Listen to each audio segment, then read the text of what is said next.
Ramadan, welcome holy month Ramadan, Ahlan Ramadan. بسم الله الرحمن الرحيم. الحمد لله رب العالمين، ونصلي ونسلم على حبيبنا الكريم محمد وآله وصحبه أجمعين. السلام عليكم ورحمة الله تعالى وبركاته. walaalayaal waxaan rabnaa maantana inaynu soo gudbinno mowduuc kooban oo ku saabsan kayfa nastaqbilu ramadaan. waa maxay ramadaan? seenu istiqbaalnaayo ramadaan u soo dhoweynaa? ramadaanku muxuu inaga mudan yahay, muxuu yahay? qodobkaasaan rabaa maanta inaynu ka hadalno. ramadaan marka la yidhaahdo waa kulayl baa laga wadaa, macnihiisu ramda waa wakhtiga duhurka aan la gaadhin oo cagagubtu ay jirto kulaylka badani jiro. marka ramda waxaa laga wadaa wuxuu gubayaa kulaylka ramadaanku, dunuubtii buu gubayaa waa la yidhi. xilliga uu soo geli jiray ee carabtii saxaraha ku noolayd islaamka awal islaamkii markay ahayd ayaa xilliguu soo geli jiray xilli kulul ku beegnaydoo taasaa loogu bixiyeyna waa la yidhaahdaa. ayankaana marka soomku wuxuu doonaba ha ahaadee soomka aynu soonnahay luqa ahaan waxaa la ogyahay waa imsaak, sharci ahaanna waxa weeye inaad ka afaysato oo aadan isku dayin waxyaabaha lagu afuro ama ajirka naaqusiya. soonka waxaa la farad yeelay sanadkii labaad. wuxuu leeyahay laba rukni oo fuqahadu ayna isku waafaqsanayn. labada rukni waxa weeye midi waa anniya, midna waa alimsaak. culimmada qaar baa waxay leeyihin niyadu ma aha rukni ama ma aha arkaanta shay ka mid ee waxa weeye waa shardun lisixati sawm. oo nabigu wuxuu yidhi calayhi salaatu wasalaam qofka aan niyad ku waabariisanini soon ma laha buu tilmaamay. bishaa marka karaamaysan ee ramadaanka la yidhaahdo waa bishii ilaahay qur-aanka soo dejiyey. qur-aankaas 1400 ee sano ka badan jira maanta iyo 38 nadariyo waliba caalamka way dhacdaayeen. nadariyada aan dhicin iyo nolosha aan dhicin inoo xambaarsan ee kalaamu rabbilcaalamiina waa bishii ilaahay soo dejiyey wey. شهر رمضان الذي أنزل فيه القرآن هدى للناس وبينات من الهدى أبو إلهي ليه. وبشي قرآن كالسودة قرآن كصدح جربة لسودة مروحة لقودة جي اللوح المحفوظ مرنا وحا لقى سودة جي اللوح المحفوظ وحا لكيني ملك الجبريل باوحو كيني بيت العزة وصمدا كراكويا لا سماء الدنيا أيو كيني بيت العزة مركا لكيني وصماء الدنيا كويا لا ayaa quraanka intii ka dambaysay xasb alxawaadith walxaajaat tacdooyinka iyo baahiyaha jira ee saxaabadu ay qabeen baa qayb mar loo soo dejinayay,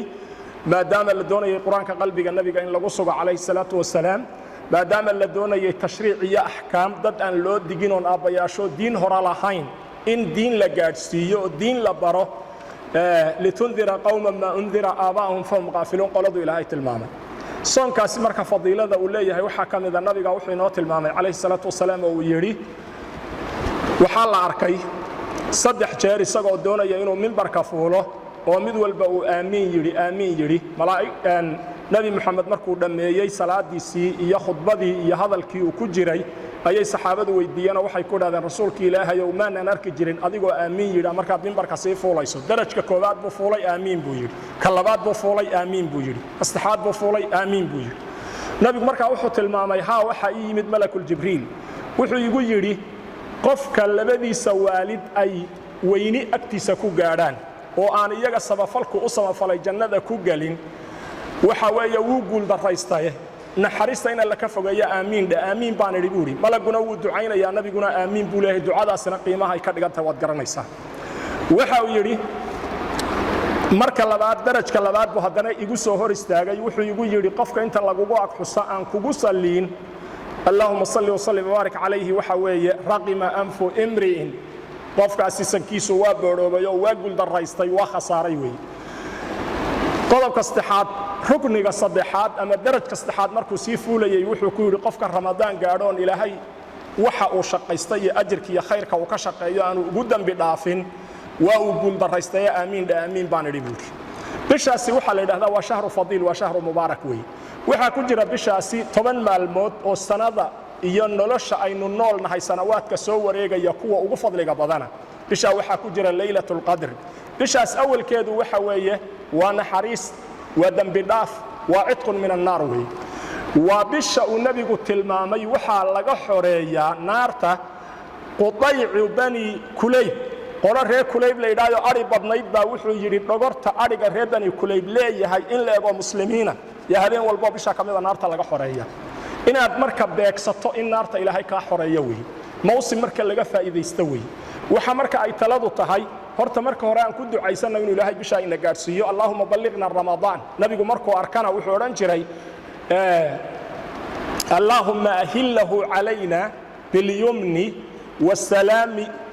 was-salamati wal-islam rabbi wa rabbuka allah shahra khairin wa baraka aw kama qala sallallahu alayhi wa sallam nabigu wuxuu oran jiray ilaahu waxaad nagu gaarsiisaa khayr iyo barako waxa kale oo laga hayaa inuu yiri allahumma barik lana fi sha'banina wa rajabina allahumma barik lana fi rajabina wa sha'banina wa ballighna ramadan ilaahay ramadaanka qofka uu gaarsiiyay waxa loo baahan yahay isagoo tooba keenay isagoo daacal la yimid isagoo khayr badan kasbanaya inuu gaadhaa loo baahan yahay macnuhu marka wuxuu yahay aynu hadalka u soo jeedinaynay ramadaanku waa shahru tawba way waa shahr ama bil laysu dambi dhaafo way وبالكرامة أي لها إلهي وكتل مامي سي أي إنوغو فضوضاتا وحا لينغو يري أياما معدودات وي وما الميرو ترسنوي وبالوحوية اللودن بدافة انت إلهي وقدري دن بدافة ونبا اللودن بدافة وبالوحوية نحريس إيا فضل بدن لإلهي أكتيس سبحانه وتعالى وبال أي كجرته خير من 1000 شهر هذين با كجرة كخير بدن دوري سديتا سنة أو إلهي عماش هذا كأقبلي وبشي قرآن كلا سعودة جيسين هريبا أتلماني إلهي يري إنا أنزلناه في ليلة مباركة هذين كابركة سنة ليلة القدر قال إلهي قرآن كلا سعودة جيه إنا أنزلناه في ليلة القدر وما أدراك ما ليلة القدر بشاسي مركا إن سوقا بالسنتهاي waxaan u baahanahay dadka qaarkood waxay uga faa'iideystaan musalsal iyo soo jeed iyo qurun iyo dubnad iyo ciyaar iyo habeenkiina xan waxaan u baahanahay inaan fahamno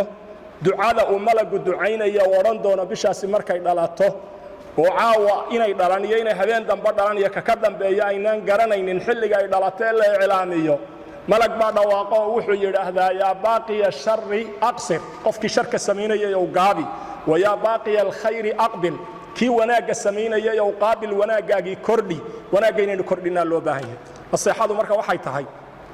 inaadan habeenkii hurdo iyo inaadan habeenkii cunno u qaadan maalintiina hurdo u qaadan dabadeedna aadan badinin hadallada laqwiga xanta iyo ku tiri kuteenta iyo waxyaabaha aan macnaha lahayn waxaynu u baahannahay in badan inaynu ka fikirna bishaasaynu uga faa'iideysan lahayn oo aan ilaahay sii barino bisha markuu ina gaarsiiyo inuu acmaasheeda iyo khayrkeeda inaga aqbalo oo uu fadligaas inaga aqbalo ilaahay subxaanahu wa tacaala dunuubteenna inuu dhaafo oo cidqi iyo maqfiro iyo hidaayo ilaahay qulubteenna u geliyo inaan tasaalux la nimaadno tawba nasuuxa aynu samayn tawba nasuuxa waxay u baahan tahay 4 shardi oo kaliya dambiga inaad ka dhaxbaxdo inaad ka murugooto inaad caziimo la timaadood go'aansato inaadan ku noqonayn dambiyadii aad samayn jirtay waxa weeye bal insaanu ala nafsihi basira qof waliba naftiisa isaga og salafu saalix waxay ku dardaarmi jireen 3 arrimood waxay oran jireen qofka hamigiisu aakhirada noqdo aakhiradiisa inuu wanaajiyo adduunyadiisa ilaah baa u wanaajiyo qofka hamigiisu noqdo ee islaaxiye hagaajiye asraartiisa iyo waxa u qarsoon ilaahay baa wuxuu hagaajiya calaaniyadiisa xiriirka isagiyo aadamaha iyo ka dhaxeeya waxa muuqda ceebihiisa muuqdo ilaahay astura subhanahu wa ta'ala qofka xiriirka ilaahay hagaajiya xiriirkiisa aadamuhu ilaahay hagaajiya inta ku qarsoon hadaad qurxiso intaada muuqato ilaahay hagaajin hamigaaga hadaad aakhira ka dhigto ilaahay adduunyadu kuugu dari hadaad maxaan ku idhaahdayay inta idinka dhaxaysa alle aad wanaag ku qaabisho inta aadamaha idinka dhaxaysa ilaah baa islaaxinaya subhanahu wa ta'ala marka waxaan leenahay bishaasi waxay u baahan tahay ahkaamteeda iyo cilmiga soomka inaad barato maxaa burinaya maxaa jirkiisa naaqusinayo waayo soonku laba soon weey soonku waxa weeye soon kaamil iyo soon naaqusa weey soonka aad waxamatay nabigu wuxuu ku tilmaamay calayhi salaatu wasalaam man lam yadac qawla zuur wal amala bihi falaysa lillahi haajatun an yadac ta'amahu wa sharabahu qofka aan been abuurka iyo xanta iyo hadallada laqwiga ah iyo qurunka ka tagin ilaahay wax baahi ah uma qabo inuu uga tago cunadiisa iyo waxyaabihii uu sameynay maladaadka inaad iska dayso waa bil shakaliya aad shabahaysa malaa'ig weey malaa'igtu wax ma cunaan way cibaadaystaan kaliya waa bil tahay fursadu iyayna inaga lumin nabigu wuxuu tilmaamay calayhi salaatu wasalaam saxaabi baa wuxuu lahaa markaan arko janaaso la wado haddaan intaan raaca arko anoo dad isleh inaad la socoto ha ku ogaadeen oo dad wax ugu daraya camalkii ilaahay dartii loo samayn lahaa insiraaf baan samayn jiray waan iskaga tegi jiray waayo camal aan ikhlaas loo samaynin inuuna i anfacayn baan garanay waxa uu yidhi haddaan salaad sunna tukanayo oon isarko dad ag fadhiyo oon dartood salaada u qurxinayo salaada waan iskaga bixi jiray haddaan sunna asoomo oon arka dad inay isleeyihiin armuu hagaajiya ama aan anugu isiraahdo hebel iyo hebel baa ku arkay hagaaji waxa weeye waan iskaga tegi jiray buuri wuxuu yidhi waxaan garan jiray maalintan islaamay inta ka dambaysa xadiidku inuu yahay waxyun min allah oo hadalka nabigu xaq yahay xagga ilaahay ka yimid nabiguna wuxuu yidhi man saama ramadaan qofka sooma ramadaanka oo laakiin intuu cunnada ka taga dadka xanta ma aha man saama ramadaan iimaanan wactisaaban isaga oo rumaysan inuu ramadaan soomayo waajib ilaahay fuliyey ixtisaaban ajir malaysanaya ghufira lahu ma taqaddama min dhanbih rasuulku wuxuu kulu tilmaamay man qaama maca alimaami xataa yansarif qofka imaamka taraawiixda la tukada ilaa uu ka insiraafo qiyaamu leyl baa loo qoraa buu nabigu tilmaamay calayhi salaatu wasalaam ilaahay waxaan weydiisanaynaa bisha khayrkeeda kuwa ka faa'iidaysta inuu inaga dhigo waxaan ku gabagabaynayaa qaar badan baa inaga mid ah qayila qaar baa sigaar cabba qaar baa balwada kala leh waa bishii balwadaha aad ka takhallusi lahaydo maadaama dhowr iyo 10 saac iska daysay inta kalena inaad ku dartaa bishaad mudnayd weeye waa bishii tabarrujka iyo isqurxinta iyo fisqiga iyo musalsalaadka iyo qurunka oo dhan in laga takhalluso ay muhiimka ahayd weeye ilaahay hayna waafajiyo وصلى اللهم وسلم وبارك على سيدنا محمد وآله وصحبه أجمعين السلام عليكم ورحمة الله قف كيف فرينتا يدو قادنا sidaan oran jirnay waxaan leenahay adaalu ala alkhayr kafaa'ilihi nafta yadi yakuwi naba allah ku anfaco ramadaankaas ilaahay hayna gaarsiiyo acmaasha khayrka haynu sameeynayna allah inaga aqbalo wajiga ilaahay ku aynu u soonna allah hayna waafajiyo oo haynooga dhigo salaamu calaykum waraxmatullaahi wabarakaatuh بالحب تلقاك البدور ضيف الأماني والسرور فيك العطايا والأجور يا مرحبا يا مرحبا زين الشهور